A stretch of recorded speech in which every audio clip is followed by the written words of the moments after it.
Assalamualaikum warahmatullahi wabarakatuh. Waalaikumsalam warahmatullahi wabarakatuh. Di sini kami akan mengulas mata kuliah Sosiologi Pendidikan yang berjudul Pendidikan sebagai Kapital. Video ini dibuat untuk memenuhi tugas ujian akhir semester mata kuliah Sosiologi Pendidikan. Sebelumnya kita perkenalkan dulu ya, karena ada pepatah yang mengatakan tak kenal maka tak arif.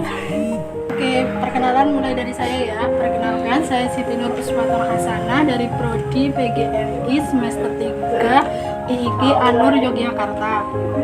Dan nama saya Ipang Muda dari Prodi PGMI semester 3 IIK Anur Yogyakarta.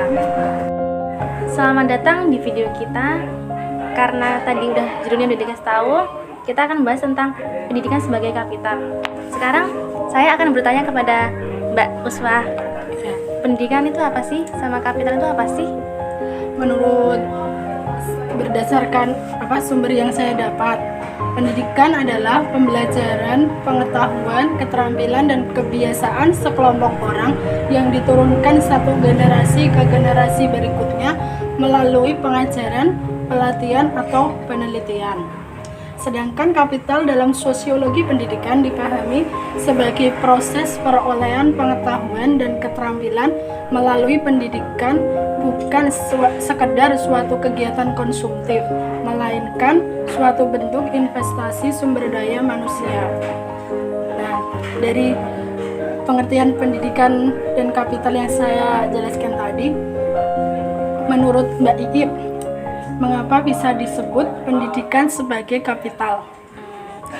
Saya pernah baca, ada sumber yang mengatakan bahwa pendidikan sebagai kapital karena pendidikan merupakan investasi yang paling penting dalam modal manusia untuk menjawab tantangan global pada saat ini.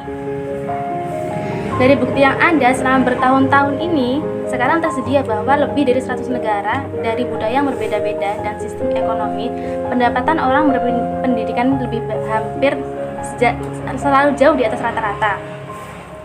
Walaupun keuntungan pada umumnya lebih besar daripada negara berkembang.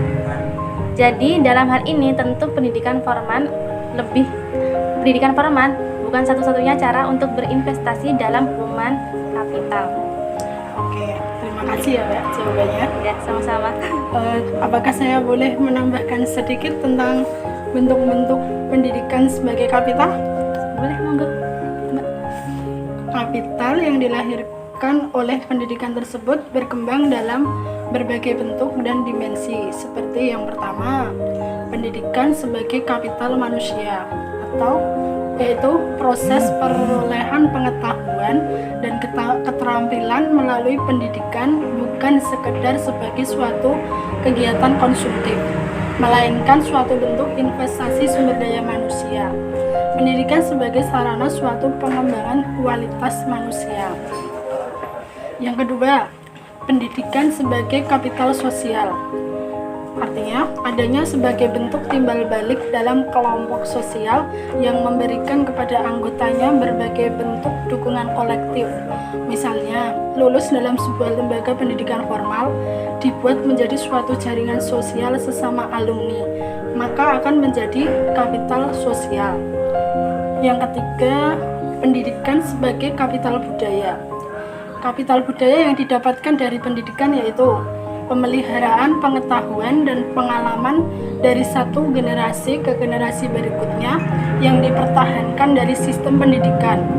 Melalui proses pendidikan, kapital budaya menjadi tumbuh dan berkembang yang dapat memberikan kemampuan abstraksi dan sikap mental edukatif. Yang terakhir, pendidikan sebagai kapital simbolik. Pada umumnya, para sosiolog menyimpulkan bahwa kapital simbolik adalah kapital yang terwujud dalam prestasi status otoritas dan kehormatan sosial. Nah, dari keempat aspek yang saya sebutkan tadi, kan pasti ada hubungannya ya Mbak? Nah, saya ingin balik bertanya pada Mbak Iip. Menurut Mbak Iip, bagaimana hubungan antara keempat aspek tersebut? Pendidikan sebagai peranan penting sebagai agen sosialisasi terhadap 4 aspek kapital. Selain sebagai agen sosialisasi, pendidikan juga berperan sebagai agen hegemoni dalam kapital budaya dan kapital hegemonik. Saya ingin bertanya kepada Mbak Iip, bagaimana pendidikan sebagai kapital di Indonesia saat ini? Kita lihat dari fenomena saat ini di Indonesia ya. Iya. Profesor Toshiko Kinishita berpendapat sumber daya manusia di Indonesia masih lemah untuk mendukung perkembangan industri dan ekonomi.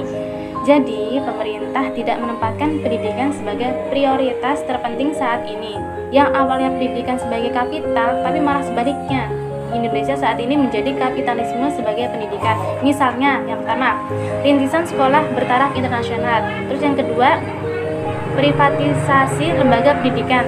Terus yang ketiga, komersialisasi penyelenggaraan pendidikan.